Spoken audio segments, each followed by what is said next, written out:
Hello class 8 আমরা দেখলাম আরব সেনাপতিকে জানালেন যে তিনি কেন তাকে সূর্যোদয়ের আগে চলে যেতে বলছেন। সূর্যোদয় হলে তিনি তার প্রাণ বধ করবেন এবং তিনি তার তাঁবুর বাইরে গেলে যে কোনো সময় তিনি তার বধ করতে পারেন সূর্যোদয় হয়ে গেলে। তাই বলছেন এই যে অপর অশ্ব সজ্জিত হইয়া দণ্ডায়মান আছে দেখিতে পাইতেছেন, অর্থাৎ একটা অশ্বের দড়ি ধরে আছে যেটা তিনি মূর সেনাপতিকে দিচ্ছেন, আর একটা অশ্ব দেখাচ্ছেন ঘোড়া, যে দেখুন দাঁড়িয়ে আছে, সজ্জিত হয়ে দাঁড়িয়ে আছে। সূর্যোদয় হইবা মাত্র আমি উহাতে আরোহণ করিয়া বিপক্ষভাবে আপনকার অনুসরণে প্রবৃত্ত হইব। আপনাকে এই ঘোড়াটা দিচ্ছি, এটা কিন্তু যথেষ্ট তেজি ঘোড়া, আপনি এই ঘোড়াতে করে চলে যান, এখান থেকে যত তাড়াতাড়ি সম্ভব দ্রুত চলে যান। সূর্যোদয় হওয়ার পর ওই যে দেখতে পাচ্ছেন আরেকটি ঘোড়া সজ্জিত আছে, ওটাতে আমি চড়ে আপনাকে আমি তা অনুসরণ করব। কিন্তু আমি আপনাকে যে অশ্ব দিয়াছি উহা আমার অশ্ব অপেক্ষা কোনো অংশেই হীন নহে। এবার আপনি যদি ভুল ভাবেন যে আপনার অশ্বকে আমি ক্লান্ত বলে সরিয়ে দিয়েছি, তা কিন্তু নয়। আমার যা অশ্বের তেজ সেই অশ্বের সমান তেজ বা তার থেকেও বেশি তেজ আপনার অশ্বের।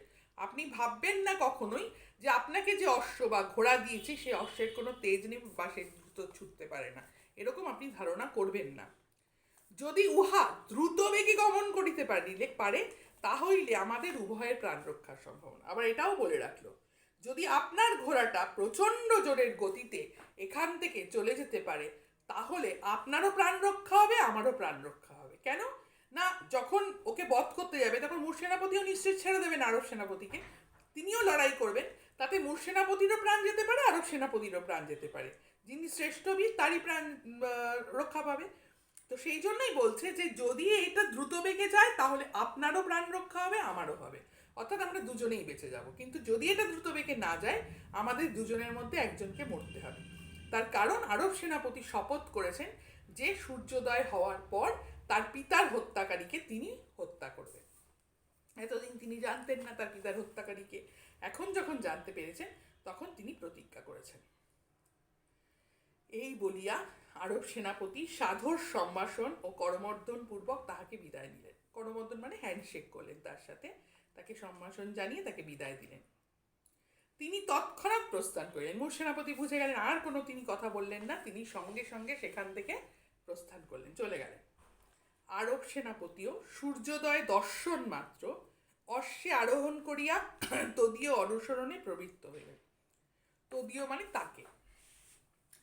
আরব সেনাপতিও কি করলেন?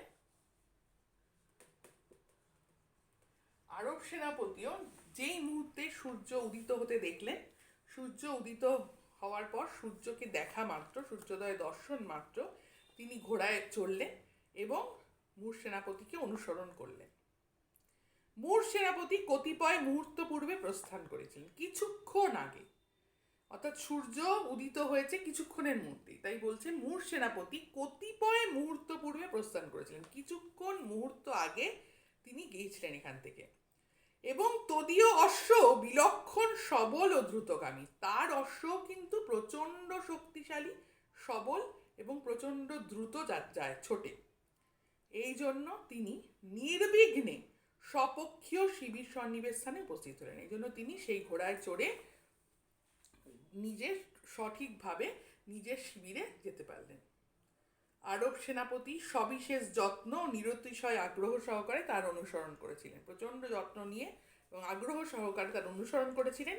কিন্তু তাহাকে স্বপক্ষ শিবিরে প্রবিষ্ট হইতে দেখে অতঃপর তার বৈরসাধন সংকল্প সফল হইবার সম্ভাবনা নাই বুঝিতে পারিয়া স্বীয় শিবিরে প্রতিগমন করলেন।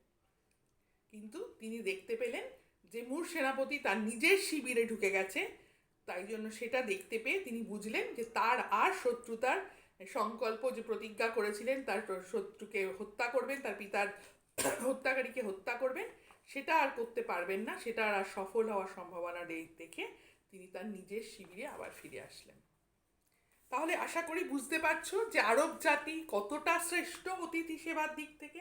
তিনি জানছেন যে তার সামনে যে বসে আছে, যিনি বসে আছেন সেই অতিথি শুধুমাত্র তার শত্রুপক্ষ নয়, শুধুমাত্র তাদের মধ্যে যুদ্ধ হচ্ছে, এক অন্য দলের সেনাপতি তার শত্রুপক্ষের সেনাপতি, শুধু তাই নয়, তার পিতার হত্যাকারী, তিনি সেটা জানতে পেরেছেন।